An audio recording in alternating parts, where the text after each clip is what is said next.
আন্তর্জাতিক বাজারে সোনার দাম আবারও $৪,৪০০ কাছাকাছি উঠেছে। বুধবার সোনার দাম প্রায় 1% বেড়ে $৪,৪০০ ওপরে উঠে যায়, যা গত 5 জুনের পর সর্বোচ্চ।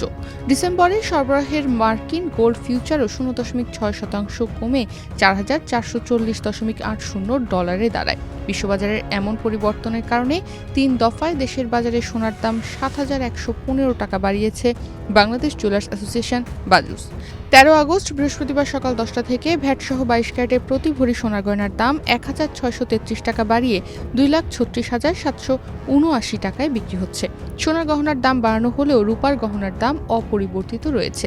বসুন্ধরা টিস্যু, অশুদ্ধতার বিরুদ্ধে এক বিন্দুও ছাড় নয়। ভ্যাটসহ 22 ক্যারেটের প্রতি ভরি রূপার গহনা আজ দেশের বাজারে 5,074 টাকায় বিক্রি হচ্ছে।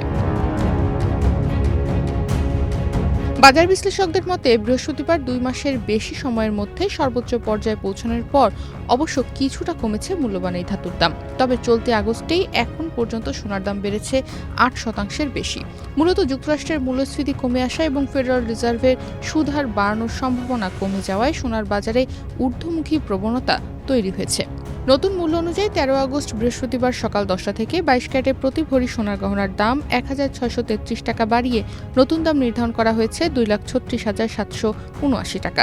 21 ক্যারেটের প্রতি ভরি সোনার গহনার দাম $1,575 বাড়িয়ে নতুন দাম নির্ধারণ করা হয়েছে $2,26,165 টাকা। এছাড়া 18 ক্যারেটের প্রতি ভরি সোনার গহনার দাম $1,342 টাকা বাড়িয়ে নতুন দাম নির্ধারণ করা হয়েছে $1,94,206 টাকা। আর সনাতন পদ্ধতির প্রতি ভরি সোনার গহনার দাম $1,108 টাকা বাড়িয়ে নতুন দাম নির্ধারণ করা হয়েছে $1,58,630 টাকা। এর আগে গত 11 আগস্ট সকাল 10টা থেকে 22 ক্যারেটের প্রতি ভরি সোনার গহনার দাম $1,108 টাকা বাড়িয়ে নতুন দাম নির্ধারণ করা হয়েছিল $2,35,146 টাকা। 21 ক্যারেটের প্রতি ভরি সোনার গহনার দামও বাড়ানো হয়েছিল $1,049 টাকা।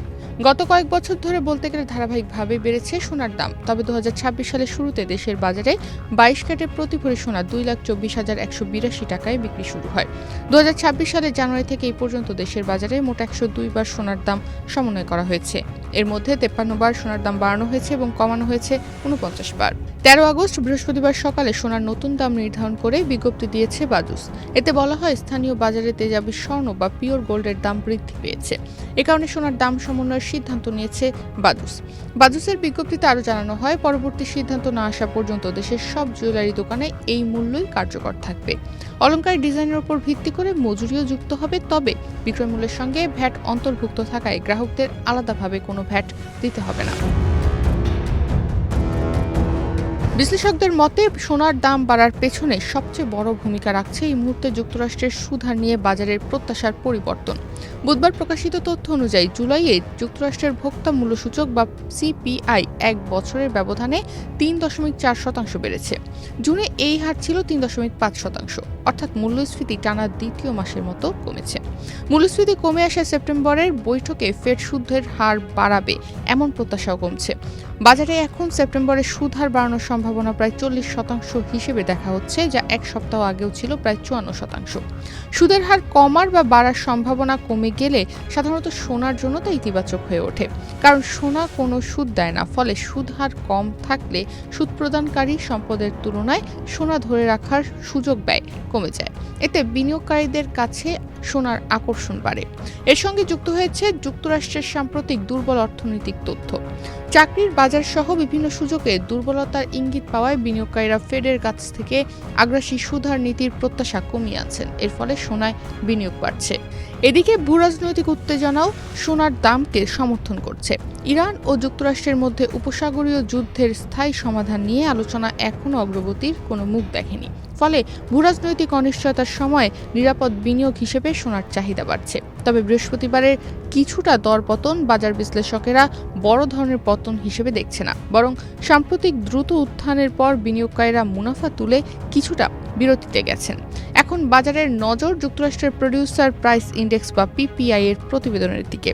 এই তথ্য মূল্যস্ফীতির ভবিষ্যৎ গতিপথ এবং ফেডের সুদহার নীতির বিষয়ে নতুন ইঙ্গিত দিতে পারে।